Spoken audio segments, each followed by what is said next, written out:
Today I'm going to share with you my recipe for making ragu or bolognese sauce.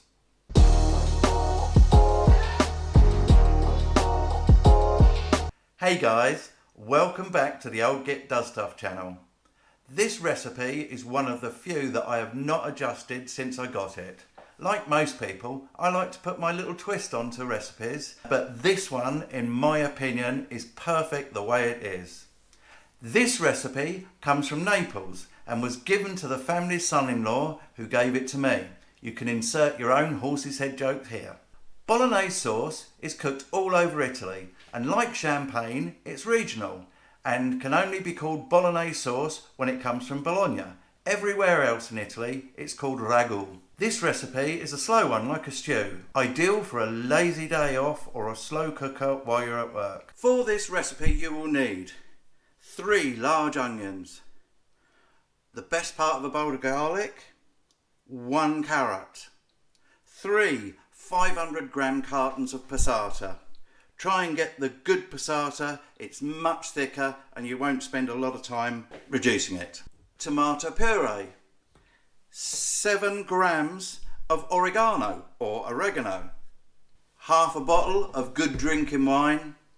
I will also need 500 grams of pork mince and 1 kilo of beef mince. Black pepper to taste. A plastic tub. You'll need probably about 10 of these if you're only going to take 2 portions out of this. To freeze the rest, you can get these from any cheap shop. Obviously, a big pan. Right, I will just put a slug of olive oil into the pan. And I'm just going to show you what I do to start off with. This carrot, cut in half, that will go in exactly like it is. You don't need to do anything out of that.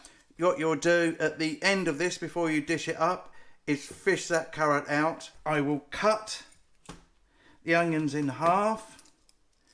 Again, as usual, just take that outer skin off. That's the one that goes hard when you're cooking it and often bitter. Just do the same with this one. Now, I will just cut that way and cut that way. Just into medium-sized chunks, I guess. Probably about ½ centimetre square. And I shall do that with all the onions and as much garlic as I could get away with, because I love it. Again, usual trick with garlic, just give it a twat and it comes apart easily. And I shall just chop that up into tiny bits like that. Okay, I'm just frying the onions, garlic and black pepper off on a medium heat, and I shall give this about 10 minutes of cooking on a nice lowish medium heat, about 3.5 out of 6. And after about 10 minutes I'm going to start browning off the meat and add the meat to the softened onions, and I shall come back. Right, as you can see, the onions have gone a lovely golden brown, just how we want them. And I've just got my first portion of mince off browning in the pan beside it, ready to put in.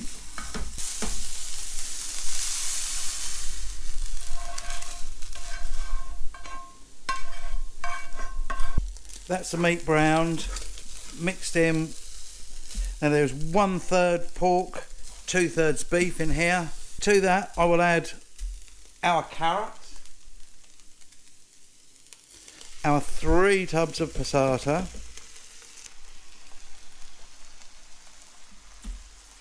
our wine. I'm now down to half a bottle because I accidentally drank some, and just put that straight in. Tomato puree. I kind of don't measure this. I want to put about 1/4 of a tube. I would normally put half a tube into a full mix of this. At this stage, I'm only going to put half of this oregano in. All of it will go in there. It's only 7 grams. Big mix, I put 14. Now this is on 4.5 out of 6. This has been kept on. When all this mixture is warmed up, I shall turn it down to 1.5, 2, put a lid on it, and then leave it for 5 or ideally 6 hours if you can. That will let the carrots do their thing. These are only in here for sweetness. This makes the dish lovely and sweet. And as you can see, guys, that's roughly a portion, and I get 20 portions out of this. Right guys, we're about an hour in from being done.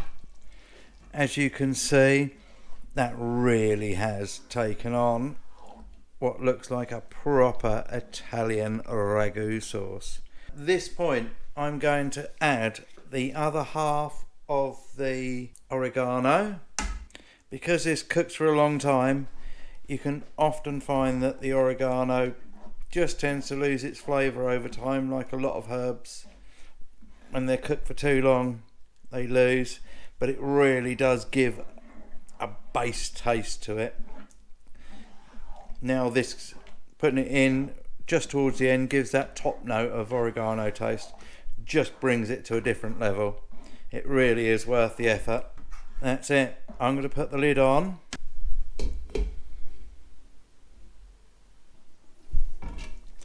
Right, this is ready to serve. As you can see, it's done.